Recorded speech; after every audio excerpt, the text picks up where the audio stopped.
Gardner-Webb head coach Cris Reisert team coming off its open date. They're back in action. They're going to host Lindenwood. It's the first ever meeting between the two programs. So, coach, some thoughts on your team, and we'll go to some questions. Yeah, no, excited to get back to action. Had a good bye week. Guys are refreshed. They're energized. Thought we had great energy all week. Able to get back to basics, really focus on fundamental football and just focus on Gardner-Webb. You get into the season and you're worried about this blitz and that coverage and that run and that pass, and it's easy to get away from the things that really matter. So isolating those things, and our guys have handled the bye week really well, and we're anxious to get out there and get to compete against Lindenwood at home on homecoming. So that'll be amazing. And it was basically we talked about a little bit last week. It's the halfway point of your season, so that also probably contributed to coming in a good time, right? Yeah, no, I mean it's perfectly symmetrical. So we appreciated that. You had 6 to figure it out. So really for us, man, we're in a 6-week season right now, and we're in week 1, and so trying to every week build momentum for the next week, and every week get a little bit better and Kaizen moving into the next week, and just doing everything we can on a daily basis to worry about that moment at every point in time.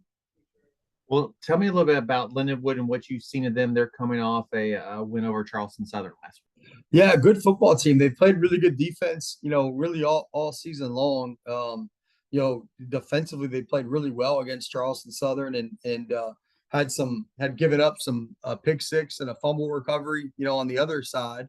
But played really, really staunch ball. Offensively, I think the quarterback's a very nice player. Does some things with his legs that give you a pause, and making sure you have a hat for him, and making sure you have your P's and Q's, handled in the pass rush lane game. I think on the perimeter, obviously one scares you, the wide receiver. He's got great length. He's got great playmaking ability. He's a dynamic guy that we've got to be mindful and accountable for where he is each play.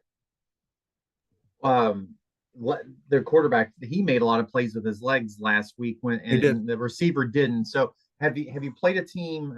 You played a bunch of different teams this year. How do they compare to another team maybe you've played so far this? Yeah, you mentioned the Q. I think he's mobile, like the kid from JMU. Where they're both really creative, and you've got to be mindful of them at any point in time. Your rush lanes have to be super pointed. The kid from Charlotte that we played was in the same vein as well, and so it's not. We haven't seen a mobile. It's like we haven't seen a mobile quarterback before, but I do think that this kid does a really nice job and creates issues for you that you have to account for. And we've talked about this before. I mean, you're new to the program, obviously, but anytime you're playing some team for the first time, again, what's that like? It's another opponent that Lindenwood and Gardner-Webb have never faced off.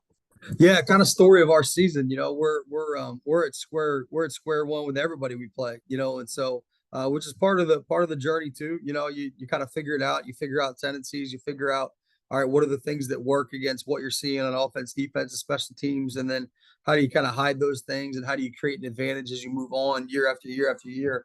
And that's part of the cool thing about being in a conference like this, where you're getting really good football teams week in and week out, challenges you on the field with our players, but also with the coaches, and they do a great job at Lindenwood. And just you mentioned it's homecoming. You've had the one game since the obviously was affected with the flood. Just everything that kind of goes in that, the community, the area, and just being back in. Yeah, we're excited to be home. We've been road dogs for a little bit. And Tennessee Martin was a pretty crazy travel trip, and so just being able to be home, being able to be here for homecoming with our alumni, with our supporters, with our fans. It's neat for our players to feel that energy and feel that support, and we're anxious to take advantage of it. Coach, appreciate your time this morning. Best luck this weekend, and we'll talk to you next week. Thanks, Kyle. Appreciate you.